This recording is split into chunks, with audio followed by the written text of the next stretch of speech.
Good afternoon and a warm welcome to our second Business 360 webinar, where we engage on issues that pivot business strategies for purpose and sustainability. In the new normal, it seems that webinars are one of the things that keep us connected and bring us together. So we invite you to lean in, listen, and also to share your comments and questions with us over the next hour. Business 360 is brought to you by the Herald Live, Dispatch Live, and Stratostude Consulting, with the objective of exploring the issues that matter to business leaders. This week, we talk about those factors influencing a smooth economic restart in the Eastern Cape. To those of you who joined us on the 3rd of June or watched the recording thereafter, you will need no introduction to PE-based organizational development consultant and managing director of Smarter EQ, Paolo Jurikic, who warmed up in the panelist chair last time and today officially joins me as a co-host on the series. Paolo, it is great to have you on the side of the screen today, and I really look forward to building the 360 community through our conversations. Welcome. Thank you, Roshni, and a very warm welcome to all our listeners in this webinar. I'm delighted to introduce to you today our superb panel, and the panel really consists of three people. The first person is Nomkhita Mono, who is the CEO of the Nelson Mandela Bay Business Chamber, the chairperson of the Eastern Cape Parks and Tourism Agency, and also the chairperson of the Association of South African Chambers. Our second guest today on the panel is Professor Ronnie Dwadi, Director of the School of Economics, Development and Tourism at Nelson Mandela University. And our final guest today is Drayton Brown, who is the Investment Manager of the Bordekai Business Chamber and Director also on the boards of the Agro-Industrial Manufacturing Cluster and Business Process Enabling South Africa in the Eastern Cape. And he's also been moonlighting as a grade naught teacher for his daughter for the past 3 months during lockdown. I invite all our listeners to interact with us today by posting questions in the chat room. We'll do our best to attend to the questions as we proceed through this webinar. Thank you for joining us. Over to you, Roshni. Thanks, Paolo. So political fragmentation, slow growth, a static job market, dilapidated infrastructure, red tape, and rampant corruption were the deterrents to investment in the Eastern Cape as we stepped into 2020. Load shedding, water shortages, land reforms, investment downgrades, youth unemployment, failed SOEs, and ineffective leadership were hot topics that sat on boardroom agendas across South Africa, and the talk was no different in the Eastern Cape. The book, How to Steal a City, published in 2017, left us feeling disillusioned about a metro and province that many of us proudly call home. Amid this gloom, the compelling growth prospects in tourism, the oceans economy, renewables, agriculture, and transport gave our leaders, entrepreneurs, and job seekers some glimmer of hope. The automotive sector was progressing the 2035 master plan. The citrus industry exports were performing well, as was the wool industry. Even the university landscape was set to see a smooth completion to the 2020 academic year. And over the last few months, the Sunshine Coast must surely have been pleased at the brewing spike in the demand for pineapples. 4IR made dinner talk in the Nelson Mandela Bay and promised inclusive development in the Amatola district, where two of our 4IR presidential commissioners convened a multi-stakeholder summit just days before the lockdown started in March. And then the tourists dried up and the COVID-19 black swan landed, halting economic activity, pausing vital administration systems, and closing our borders for trade. 3 months later, SA has been given the green light to restart our engines and get back to work. So now what? A media statement issued by the Premier's office yesterday stated that as of 21 June 2020, there were 15,751 people infected by the coronavirus in the Eastern Cape province. Out of this number, 8,035 people had recovered from the infection, with sadly 285 people losing their lives. The number of people infected if we use the household multiplier effect of just under 4, has a socio-economic implication of about 60,000 lives. The NMB and Buffalo City are confirmed in that media statement as high-risk areas. The statement goes on to refer to an economic recovery plan aimed at saving the provincial economy and securing the future through 4 aspects: containing the virus, protecting our communities, investment in healthcare and infrastructure, and saving and sustaining the provincial economy. We've already seen some of this work in action in the Nelson Mandela Bay, where the environment for effective public-private partnerships has been mobilized during this crisis. However, pre-lockdown, that environment had not been that fertile to mobilize game-changing strategies. The chambers were trying to bridge this intent. The Nelson Mandela Bay Business Chamber strives to be a leading catalyst for economic development in the metro. The Border Kai Chamber, found at the start of the Second Industrial Revolution in 1877, interestingly, aims to promote an environment of growth and sustainability. So today, let's find out what the voices of business in the Eastern Cape have to say about building a vibrant regional economy. Over to you, Paulo. Thank you, Roshni, for that great context. So I'd like to kick off the discussion by directing a question to Nomkita and to Drayton, and specifically to tell us a little bit about what the Nelson Mandela Business Chamber and the Border Kai Business Chamber were focusing on prior to lockdown. Thank you, Paulo. The Nelson Mandela Bay Business Chamber is a big organization in the Nelson Mandela Bay. It's actually the largest in terms of being a representative of business in the region. What we have decided to do strategically is to use what we call the quadruple helix model of collaboration. So within this model, we know that we have 4 partners: the academia, the business sector, civil society, as well as government. So what we've been trying to do is to really show the kind of wins we can all get if we all collaborate. And we've tested this in a number of areas and it works. So primarily what we do as a chamber is to be a lobby arm, for businesses, but also we are the voice of business, where individual businesses are not able to go, perhaps maybe to the government or to wherever to go and speak for themselves. The collective under the business chamber does that. We've done a number of things really well in the last year. This is now, pre-COVID, where we focused a lot on the ease of doing business, because you will know that Bank has a report that they take out all over the world, and they look at cities and they rank them according to the ease of doing business. There are 10 characteristics that they look at. And within the metro, we studied that report at the business chamber quite thoroughly. And we realized that we're actually not doing so well.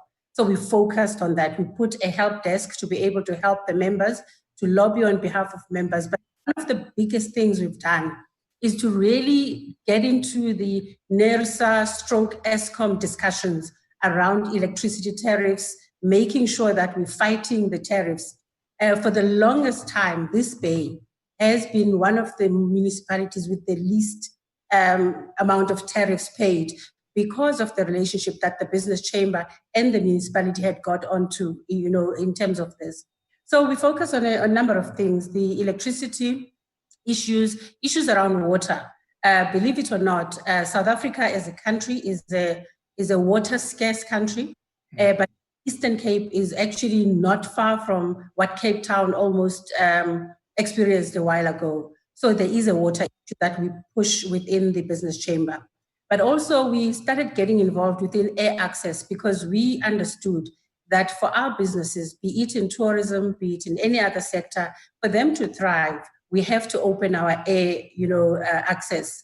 And we actually, as a chamber, commissioned a very well-known, well-experienced company to do this kind of work for us. But unfortunately, within that period, COVID happened. So we had to put, a stop to that. And just 3 more things I want to talk about is we've set up what we call Bay Grow, where we understand that this city does need to have an investment focus.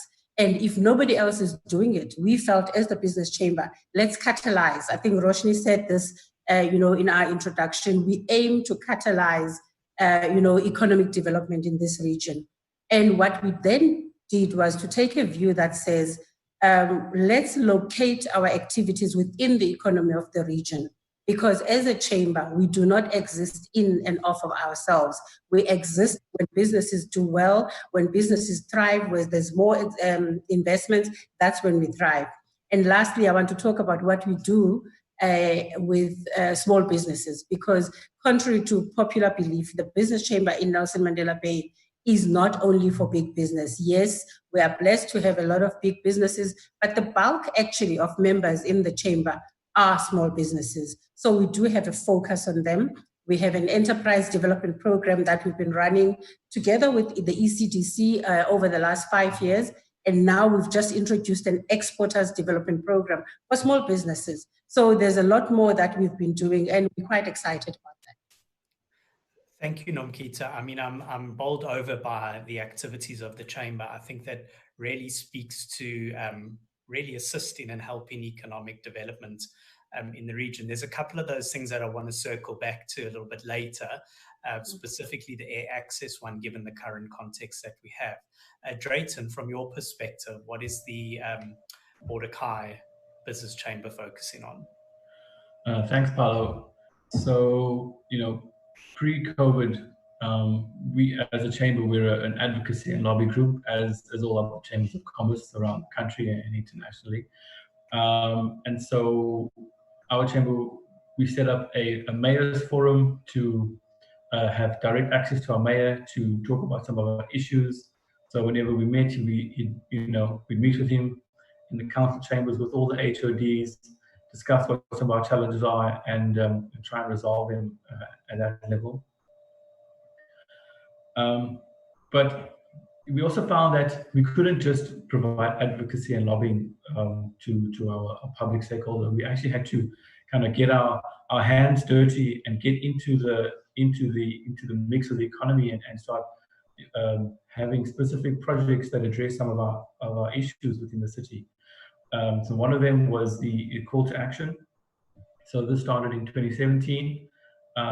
We found that Buffalo City was just a very dirty city, unfortunately. And, as a private sector, we couldn't just allow that to continue without any kind of recompense, because a lot of our members were saying, look, we're losing customers.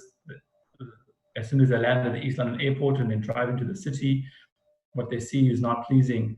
And so we raised about just over 2 million rand from the private sector to clean the city, to litter pick, and just make it an all-around clean place. So that project is still going. We have new sources of funding from national partners, from public benefit organizations in the plastic and waste industry. We're setting up buyback centers within the city. So it's not just about a once-off clean, but implementing systemic change within the waste management of the city, so that less landfilling, less pollution going to the ocean, more recycling. So we're trying to build those systems into how the municipality manages its waste. So we formed quite a good relationship with them to have that project implemented. So we also, there's a number of others. The Siakana Health Trust, which we've been running at the Chamber for over 10 years now, which is an HIV/AIDS program, lots of testing, lots of assistance to HIV positive individuals within the workforce. That project has been going for a while. And so I run a project called Invest Buffalo City, which is a multi-stakeholder initiative within the city to promote investment, both local, national, and foreign direct. And we have seen quite a number of niche opportunities within our city to kind of get new investments. The one is in agriculture. So we have vast tracts of arable land in our metro that's underutilized. So we partnering with industry experts to get local communities involved. We dubbed it the Emerging Farmer Commercialization Initiative. So what we would do is take subsistence farmers, maybe smallhold farmers, run them through our program to assist them to commercialize at a larger scale. We also, just like Nomkita and the Nelson Mandela Bay Chamber, have an enterprise development program, an SMME program where we partner with different agencies. So what we offer the market is an opportunity to collaborate and to network. So if companies find that they can't get access, or there's challenges to them actually interacting with the market, finding new clients, then that's what we provide. So opportunities to network, and getting some. What we've done recently is had a different stakeholder pay for new SMEs to become members. So what that does, it opens the door for them to get access to network with the larger companies, and I think that's a fantastic program and a model we're actually looking at going forward to kind of scale up, to see how do we provide this opportunity, this network access to a larger scale of SMEs. And then we have a very specific program in the Queenstown area. So we're a regional chamber, East London office and a Queenstown office. And our Queenstown office, while being very small, is very dynamic. And we partnered with Boston College to run a very unique SMME program, 6 weeks, tailored for them in that area to address their needs for their market, which was fantastic. And then there's a number of other things we're doing, looking at the global business services sector, which I'll maybe speak about a bit later, what we're looking at doing post-COVID. Thank you, Drayton. Yeah. That's a very good overview, and I'm really bowled over by the real helicopter view that the business chambers in both the regions take in terms of connecting the various spheres of business, which I think is really important, because that's, everybody as a stakeholder in this economy tends to look at it from their own perspective. And so I think it's really great work that both of you are doing in your chambers. So thank you for that. Roshni. Nomkita and Drayton, just a follow-up question that comes from that. I'm interested to understand, prior to lockdown, prior to this crisis, was there any synergies being shared between Nelson Mandela Bay and Buffalo City from a chamber perspective? Were there any collaborative projects that you guys were working on?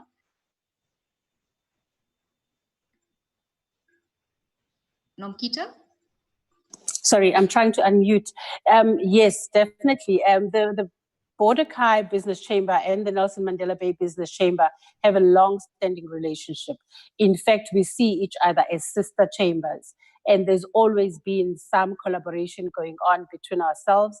And in fact, one of the programs that we're doing with the ECDC is one that we've partnered with the Border-Kai on as well. But beyond the Border-Kai now, we've started getting together as ourselves and other business chambers in the country, including Border-Kai, to the Cape Town Chamber, Durban Chamber, and a number of others, including Maritzburg. And we have formed what we call an association of South African chambers, because we believe that a big voice, a louder voice and a bigger voice helps many businesses. So what we will be doing with that formation is to basically collaborate on issues of common interest, including, this is the first year that we went to NERSA as a collective of chambers to go and fight our tariffs on electricity together. So those kind of things are happening, but we do indeed look at each other as sister chambers. Okay, thanks, Nomkita. I just want to bring Ronnie in here, and leading from a comment Drayton was making around, needing to get this right in the system. So, Prof, prior to lockdown, economists were already actively engaged in trying to find a solution to SA's growth problem. We've seen the V curve as recently as last week. I was quite surprised to see that the JSE had rebounded to its pre-March levels.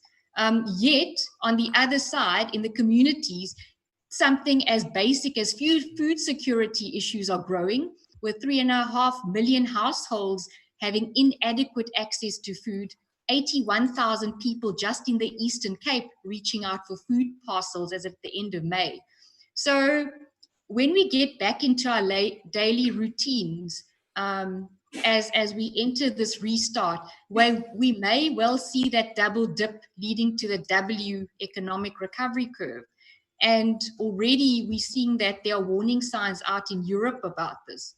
It's widely accepted that we do need to do things differently. And you and I were having a chat earlier this week about that really interesting paper that National Treasury launched way back in August 2019.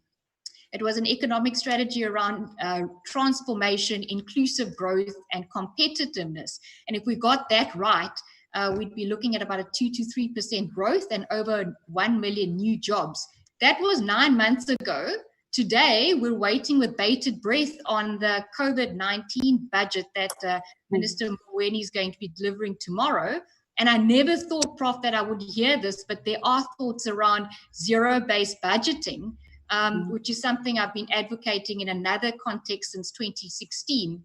So if you were called in by decision makers to review the existing policies to build the Eastern Cape's investment case, what would your suggestions be around structural reforms and policy proposals?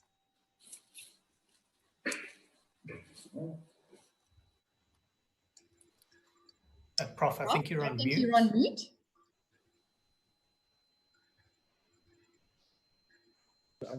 Hi, can you hear my voice now?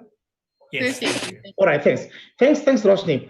I must say that the economy, if I can take you back a little bit to 2017, around the time that President Ramaphosa started off as a president, the economy, he started off in the right foot in terms of trying to organize like investments to come in, the investment summits and so forth, which was a good thing, because for us to create jobs and grow the economy, we need a pool of investments to come in.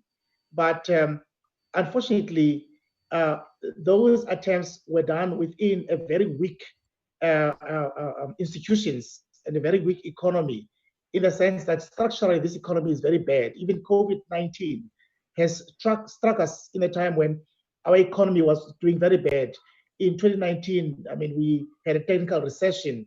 We had downgraded by the rating agencies. We had problems with the SOEs, with a lot of leakages of income needing bailouts. We had an increase in poverty. We had a rise in unemployment to about 29%. And all things put together has made us to even have a bigger problem faced with COVID-19, which has had an adverse effect in the economy. And the reason these things are happening in South African economy is that the structure of the economy at the moment is weak. Secondly, we got weak institutions. In order to grow the economy and address it effectively, you need to attend to structural issues. The fiscal policy in the previous budget speech of the Minister of Finance, we saw some tax relief. On the monetary side, we've seen a decrease in interest rate, meaning that both these policies were expansionary policies to fix the economy and stimulate. But what neutralizes the effect of these policies, it is your structural imbalances where the institutions are weak. There are 4 things or ingredients to fix the economy. And of course, to achieve what you call inclusive growth. And I'll mention them. The first thing is your population. It is a structure of your population. You need a population that is educated, that is healthy, meaning your health budget, your education, where you invest your money. And we also need the resources in the country, appropriate resources, which must be managed efficiently. And then your technology, which is human capital. But the main important one, which is the 4th one, is institutions. It is the institutions that determine the direction of these other 3 variables that I've mentioned. If the institutions are weak and are extractive and are not geared to grow the economy, then obviously the economy will not grow. So having said that, the way out of the woods now would be to ensure that the economy takes the direction of inclusive economy, where everyone is given an opportunity to participate in real terms in the economy. Secondly, wealth generation. As I've said in other platforms, that it's good to fight unemployment. But what's important is that in South Africa, we need to ensure that people are given access to wealth and move all the barriers that close chances for people to share wealth. In this instance, I'm talking about people managing their own wealth instead of being employed to manage somebody else's wealth. To me, I think that should be the way to level the playing fields and ensure that South Africa is inclusive growth. But that's what we need post-COVID-19. And the thing is that COVID-19 has devastated the economy. We need to address recovery through reparations. Reparations means let's repair the damage caused by COVID-19. People have lost jobs. Companies are closing down. Tourism is in dire straits. So we need to repair that. And we can do that via your fiscal, obviously, and monetary policy. But interventionist approach is very much important to address these ills of the economy, Roshni. So, Prof, I mean, some interesting points that you make there. And the first one that struck me was around the balance between education and wealth creation. And in one of the reports I was looking at, it's really interesting that 39% of people in the Nelson Mandela Bay have tertiary education, and are below tertiary education. We're looking at secondary education, and only 10% with tertiary education. We've got a retention issue because there's not an economic vibrancy for job creation, etc. And then on the wealth creation side, it's a matter of access to education to understand the fundamentals of economics and saving, etc. In order to be able to do that. So, just quickly going back to that paper Minister put out about 6 months ago, unpack that for us a little bit, and then give us some tips on the how. And Omkita and Drayton, I mean, if there are any examples coming from the work that you're doing through the chamber to support SMEs around inclusive economic growth and to really work through the red tape, please do give us those examples. Prof, going back to the paper. Thank you, Roshni. Certainly, that paper addresses basically the thing I was thinking about in terms of the structure of the economy. It talks about, if you approach that paper, you look at it in terms of the interventions that are suggested there from your agricultural sector. It encourages labor-intensive types of production methods that we don't just sit back and fold our arms and expect that the markets will restore the equilibrium, but it talks about a serious state intervention and, of course, allowing the private sector as well in partnership with government to ensure that we fight unemployment. It talks about youth unemployment, addressing issues of youth unemployment, which is serious because youth, how do we help youth, basically? It's very important because, it matters in the sense that many young people go to tertiary institutions, and we talk about unemployed graduates. In other words, we need to balance the demand and supply in this sense that universities supply the skills, but these skills, there's got to be some demand being created to meet that so that we don't have structural unemployment in the country where we have jobs, but there are no skills to match what's required. So that paper addresses those issues as to how we can actually address. We need to have a balance between the demand and supply in terms of the skills that we generate for the economy. And that will actually lead us to generate wealth because we'll have the technical know-how, which is one of the ingredients, as I said, we need for inclusive growth, where there's an enormous technical know-how in terms of how we should, in fact, manage the resources at our disposal, and education will help that. Then we will stop these unemployed young people that are educated to ensure there's a match between what the firms demand and what the universities are producing in terms of the skills set. Yeah, we're fortunate to have some fantastic educational institutions in our province, which we can obviously leverage. Nomkita, let's go back to you around the triple helix model that brings in business, academia, community, and just a quick overview of how that's worked in the context of what Ronnie has positioned. Well, if you take the example of the enterprise development program that we have, We are running that together with the ECDC, but also together with NMU Business School. So we take a number of enterprises per annum and we put them through a program of mentorship, of empowerment, and of study. So they go to class at the business school, they learn about entrepreneurship, they get mentors who mentor them in class sittings, but also on one-on-one. We direct them to where they can get funding, state funding, etc. But also we match them. We have days like with the big enterprises where they come in for supplier development days and we match them B2B with the others. So we do a whole lot of things in line with what the professor has said. Awesome. Thank you, Drayton. You were giving us some good insights there on the work that you were doing on the ground with SMEs and almost the SME buddy program. I like the sound of that. Any examples around how the Border Kai Chamber is mobilizing inclusive growth?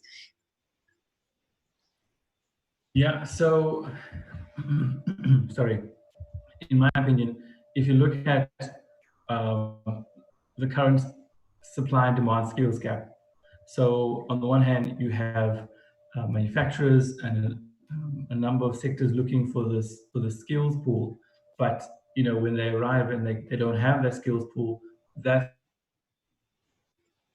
companies investing in other regions, because the time frame to build that skills level up to where it's required it takes too long.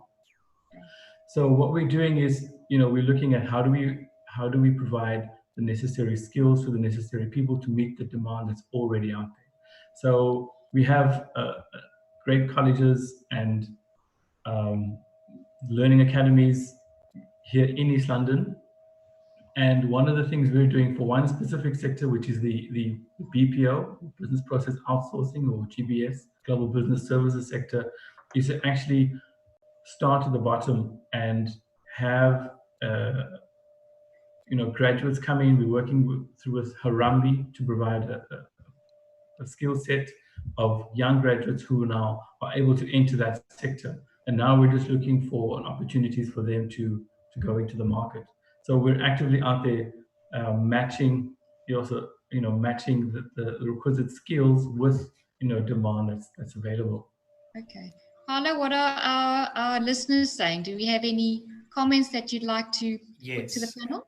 Absolutely. So I'm going to give you one of the questions now, but I think just in comment to what everybody is saying, I'm getting the sense that there's a disconnect between the academics of tertiary education or some form of education and what actually is the skills needed to be able to go out and work in the workforce. And so this question from Misello, I think, is very apt at this point. How can we revive our small businesses within the province, and how can we implement new ideas in such a struggling economy?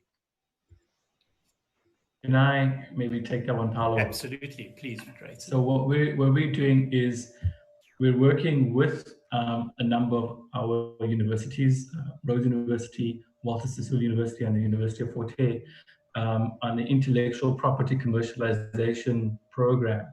So we know that universities generate a lot of intellectual property IP, but it never goes to market. And why does it not go to market? Because great professors sit and they come up with these great innovative ideas, but then it sits on their shelves or it sits in the library. You have a lot of PhDs and master's theses that sit in libraries where those great ideas actually never go to market. So what we're trying to do now is to say, let's look at the IP that is generated within the universities and whether it's splitting them out into new businesses within the university or to link them up with entrepreneurs, because we find that there's maybe a lot of entrepreneurs out there, but maybe their businesses are not innovative or they're all competing in the same market. So the only way to change that is to find new ideas, new innovations that either disrupt or change the market or find new clients. So yeah, that's currently what we're doing to work with academia at this stage, to try and create new ideas and to link them with entrepreneurs. I suppose the challenge that one always faces is the fact that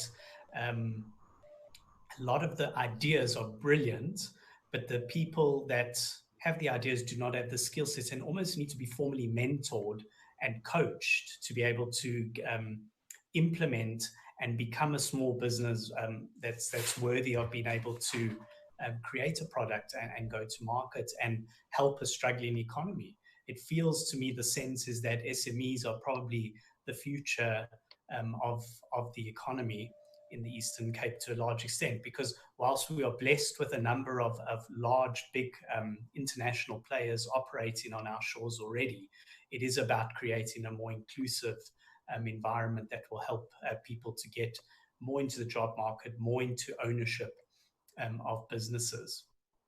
I'm going to give us another question, and I suppose this is one that's quite close to my heart, is really to understand that tourism is a huge driver in our province as well. Trade is driven by air access into the province, and we have a question from Graham Manser about any indication on when the airports might open in the Eastern Cape. And I suppose when thinking about the fact that only Johannesburg, Cape Town and Durban airports have been opened, it does send a rather sad message to our province to say, well, actually, you're not that important that you need air access at this point. And so I was very humbled last night when I was watching CNN, and Richard Quest in his Quest Means Business show interviewed Stephen Sard, who's the CEO of Aspen Pharmaceuticals. And of course, we have Aspen here in PE with a large manufacturing plant. And this drug called dexamethasone has been published by the World Health Organization as one of the key drugs in treating people who have contracted COVID and are in an ICU state. And so we have on the one hand our own country almost shunning us to an extent as not being worthy of air access during this time. And yet we've got companies in this province who are potentially changing the landscape of treating COVID. So I'd like to ask Nomkita if you could perhaps give us any insight into whether the province will open up more from an air access perspective, both for industry, for tourism, and the likes. Paulo, I'm not sure if you can hear me. Yes, we can. Okay, I had dropped the line, so I missed part of what you said, but I understand the question is around air access. Air access and the opening of airports in the province. Yes, okay, cool. All right, so what had happened is that this region was not put onto phase one of reopening airports. And we have since been in touch with the minister's office. This is the Minister of Transport. And also we've reached out to AXA to find out what the state of play is. So from an AXA perspective, they've told us that they are ready for airports to operate. And they were just waiting last week, I think last Friday, the CAA would have come in to do inspections on the ground. Then we needed to know from the ministry what the situation was. So when I spoke to the minister and the minister's office last week, they confirmed that it's being reviewed. It does seem like it is going to be on the next phase. This is now both the East London and the PE airports. But at this point, that's as far as we have that information.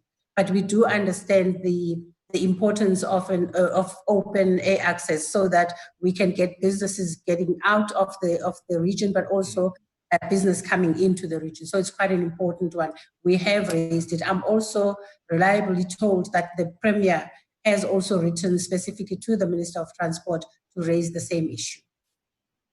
Yes, if I can just come in there, that the access of airports and opening up those airports are most certainly on that media statement that were released yesterday. Just a clarity on pre-lockdown, Nomkita, I know that the PE Chamber was doing a lot of work around air routes and opening it up wider for trade to do business more easily. Drayton, you alluded to the ease of business earlier. And interestingly, you also pointed out that the observation around East London being perceived to be a dirty city, and that started the Green Project. You know, how have your priorities shifted from pre-lockdown to now? And Ronnie, also from the work that you're doing, perhaps at the national level or at the provincial level, from a policy and a structural perspective, what has shifted as a result of this compelled motion to do things differently with what's happened over the last 3 months? Let's start with Drayton. Thanks, Roshni. So Jack Ma recently said that in this time of COVID, it's about survival and having a business survive. And I think if we look, so the first thing that we did, it must have been in the first or second week that we had the lockdown, is we sent out a survey to our members to find out what the actual impact was. So as a member-based organization, we are the voice of those members. So knowing what they're experiencing and how they're being affected is key to the work we do. And it was, quite clear from the onset that it was, the lockdown was going to have a massive impact on the labor force, on revenue, on, in every aspect of life within a small, medium, and large business. The financial impact ranged from small 10,000 rand to into the millions for some of our large companies. And so when we look at what are we doing going forward, so we know that yes, there's a lot of financial impact to businesses. So as a chamber, we are, it's about market access and how do we get new markets for our members, and how do we find those opportunities? How do we link with the consul generals and ambassadors and our ambassadors in different countries to start looking at new opportunities that has occurred, through the different value chains and supply chains of countries looking to, yes, COVID is a risk, but it's now also created some opportunities for us who have got a good manufacturing base. We can supply some of the demand that's available out there for PPE and the like.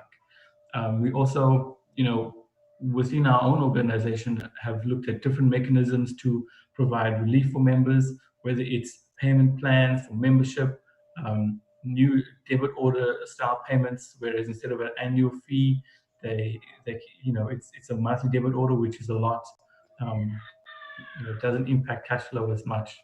So that's pretty much it. Thank you. So Nomkhita, what does re-entry mean in the Eastern Cape, particularly going back now to the access routes?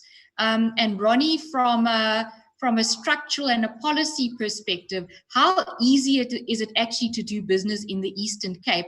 And what can change from a policy perspective around the legalities there, Nomkhita, if we see PE as the gateway almost of entry through a bigger airport than East London has, and through the IDZ that we have?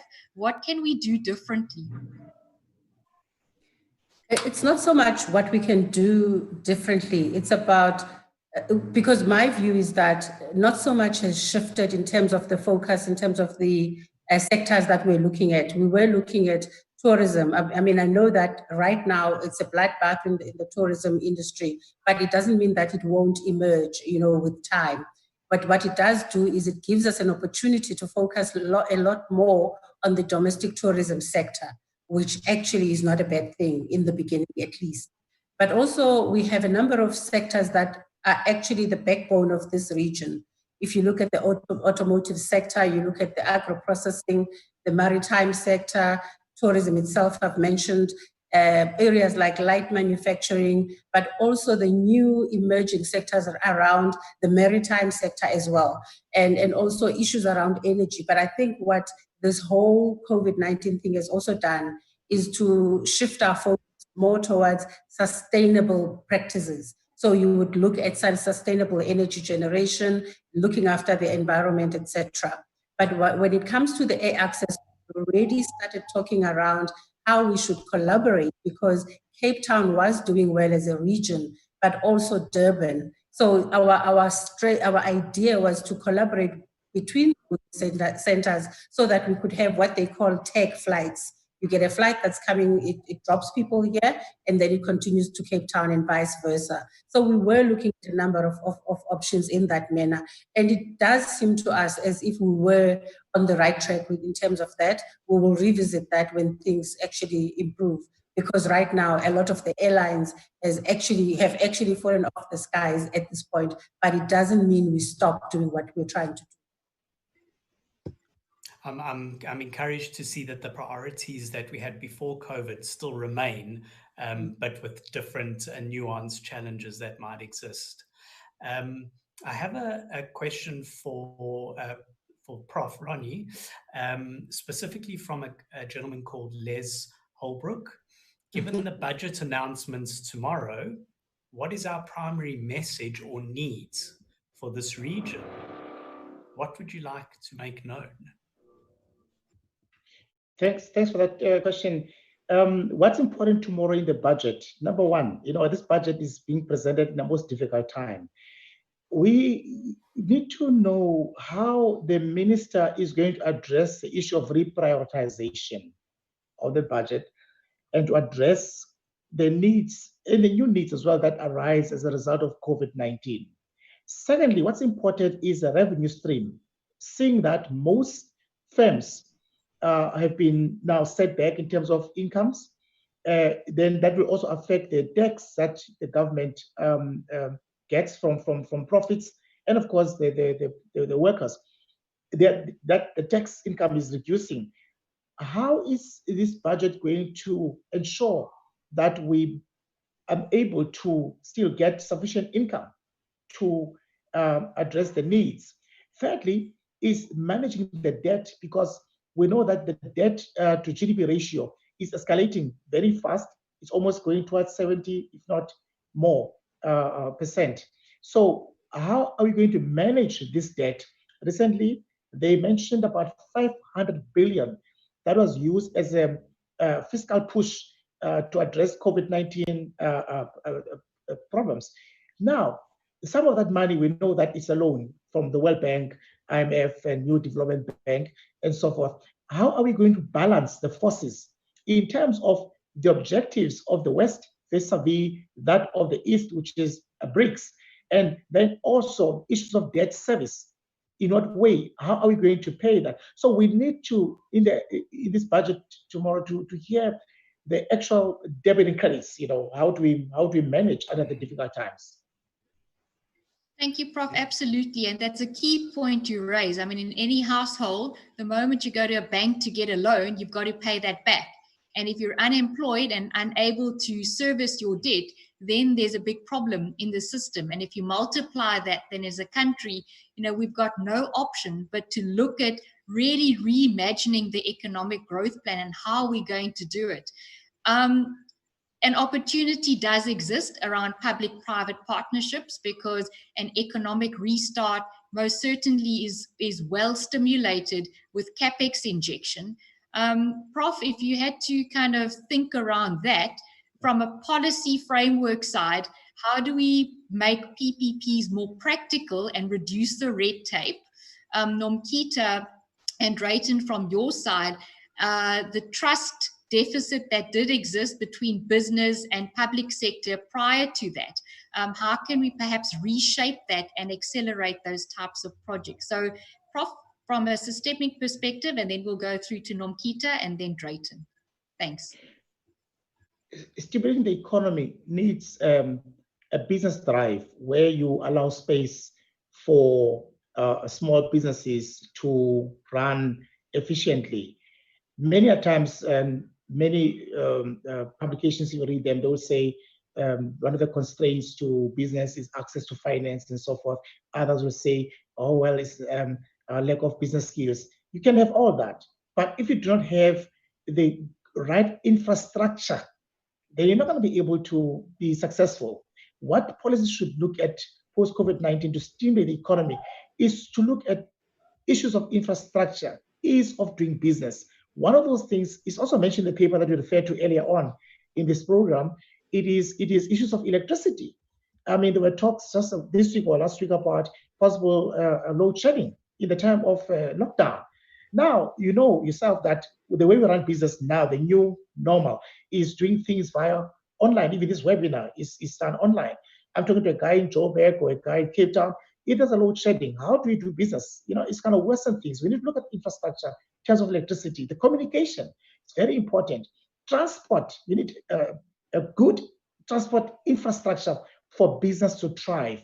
And if these things are constrained, then obviously whatever business skill you may have is not going to be useful. So we need to ensure policies talk to these issues, and the investment has got to follow this direction to ensure that we create an environment conducive for business to be able to thrive.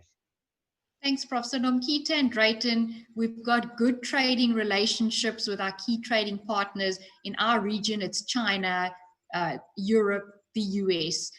We've also got good sister city agreements with other countries facing similar issues, but in different circumstances. Based on what the Prof has said, a practical approach and looking forward, from the business chamber's perspective, what would you like to see in the context of PPPs? Well, from our side, we've had a relationship with the Nelson Mandela Bay Metro in the sense that we run the business chamber on task teams.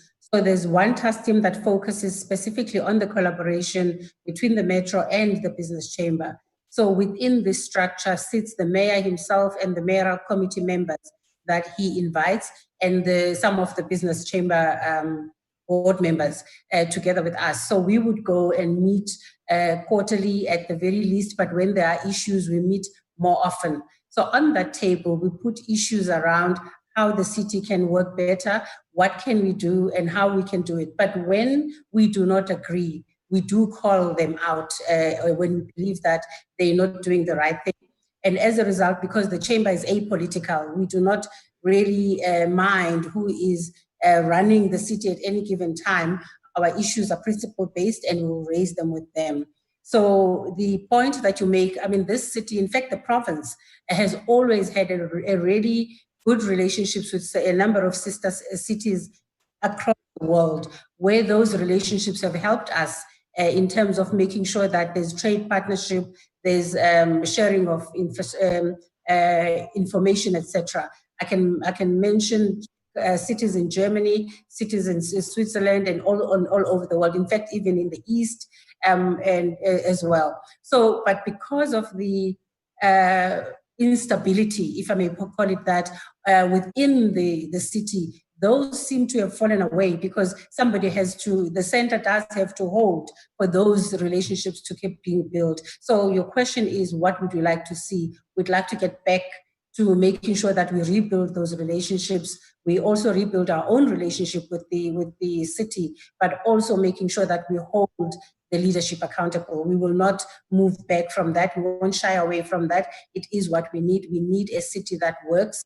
We are on record to this metro as having said that we are happy as a business chamber to second some skills to come and help the chamber at no cost, to help the municipality at no cost to the municipality, and they don't have to take people out, but we just need to give them the skills they don't have just to make sure our city works. So we believe these things can work. Thanks, Nomkita. So I'm mindful of time. We've got about 5 minutes remaining. Drayton, do you want to add anything to what Nomkita's mentioned? And perhaps from the perspective that there are a lot of similarities between target growth areas in the two metros. And if we almost look at the PE to Sunshine Coast area as a economic corridor now in the new normal, are there opportunities around that?